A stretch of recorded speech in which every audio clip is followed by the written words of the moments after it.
Hello, welcome to the Dice Tower. I'm Wendy Yi. And I'm Chris Yi. And today we're going to be reviewing Smug Owls. Why are they so smug? You might want to know. Because their mug is full of smug. Their owls are full of towels. And their heads can turn all the way around. Okay, what this game actually is about. This is a party game, but it's not about the stupid stuff that we've been doing. I don't know where this came from. This is a game that poses riddles through cards. Yes. Randomly. I'm going to show you some of those riddles and show you how this is played.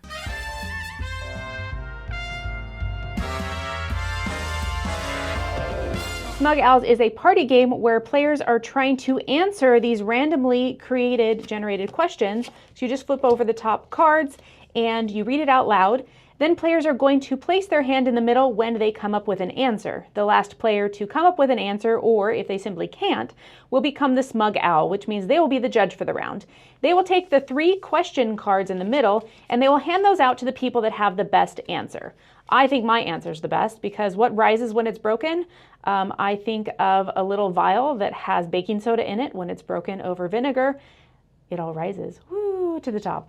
So players will continue playing that for 8 rounds. It's based on this little question mark deck here. There's tons of these other cards as well. We've got different conjunctions and salty before it, because it, and that will change up the feel and just the way the sentence works. So what rises because it's broken, before it's broken, and sadly is broken.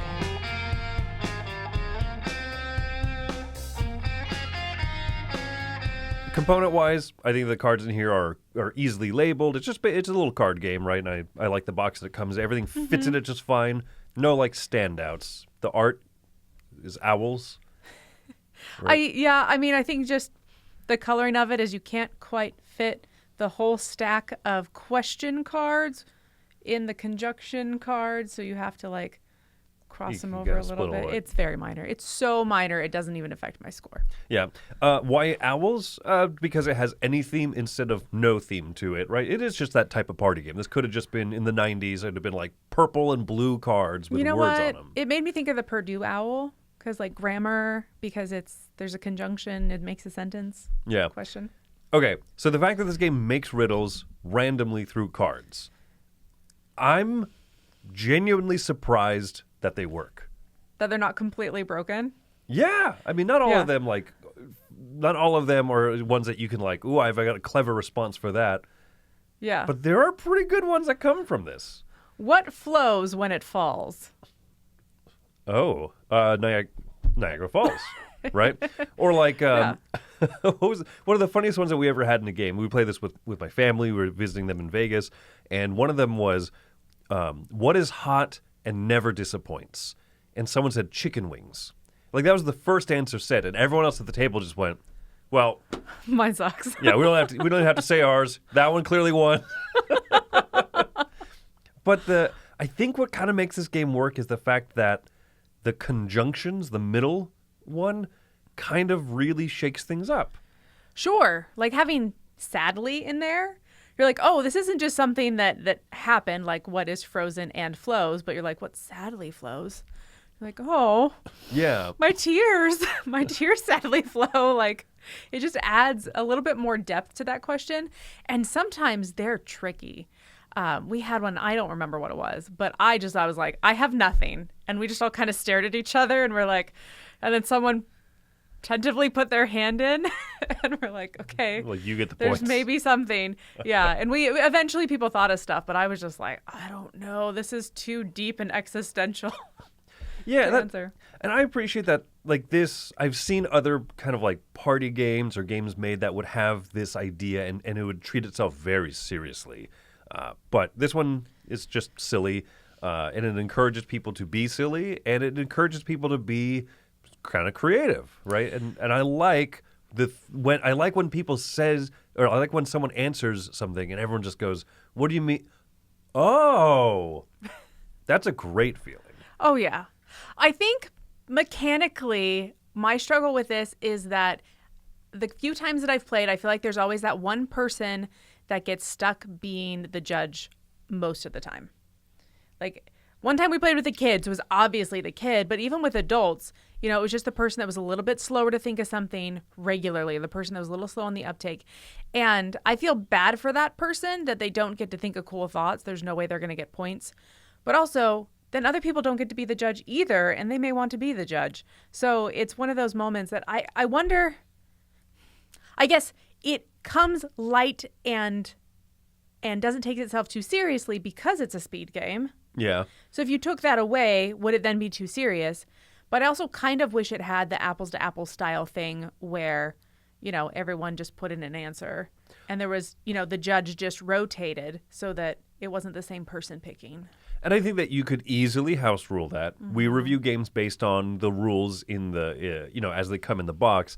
But also, there's that little part of me that's like, well, if I wanted to do that, you can't stop me, Grace Kendall and Mike Belsole. I'll just do it. But actually, I personally like the speed. You like the speed part of it? I like the speed part of it a little bit more than you because it makes the game continually go. What never freezes and always flows? Someone who's good at this game, right? And That's so fair. It'll just kind of keep going quicker. And then that way each round has a clear end point, right? Okay, everyone else's hands is in. I'm the judge this round.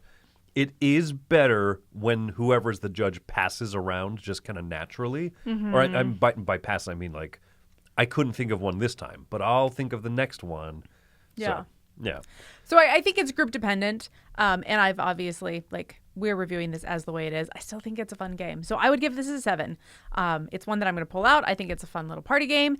And I like that it makes people think outside of the box. And it's fun to see how people's minds work. I mean, someone thought of a cave when there was one answer and nobody even had begun to think in that direction at all. And so it was fun. Yeah. It's fun to see the change in direction and, yeah, just how it all works.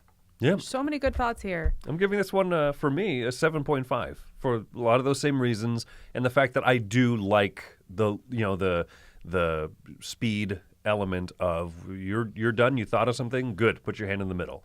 I like that a little bit more than you do, but also I could easily see this being played with your group if you like the idea of what's going on, but don't want to do speed type game stuff. Yeah, that's fine. Do it where everyone's a judge one at a time. And I still think that the core of the game, the riddles, the randomly generated riddles, and the clever answers are going to come through. So yeah, 7.5 for me. What is hot and never disappoints? Man, chicken wings are going to be all I think of for the rest of my life. I thought you were thinking about you. On that note, folks, that's Smug Owls, high score is 7.5, giving this one a seal of approval, a game that surprised me how much fun I actually had with it. Thanks for joining us today. I'm Wendy Yi. And I'm Chris Yi. Have fun playing your Smug Owl game. Hey everybody, thanks for watching another video from the Dice Tower. Hey, you want to learn more about us, communicate with us? We have a Facebook group, we have a Discord channel, lots of different ways to get involved with the Dice Tower. You can find that in our Linktree link below. So just click that, it will take you and you can communicate with us on Facebook, join our Facebook groups. There's lots of cool things that you can find and become part of the Dice Tower. Thanks so much for watching. I'm Tom Bassett.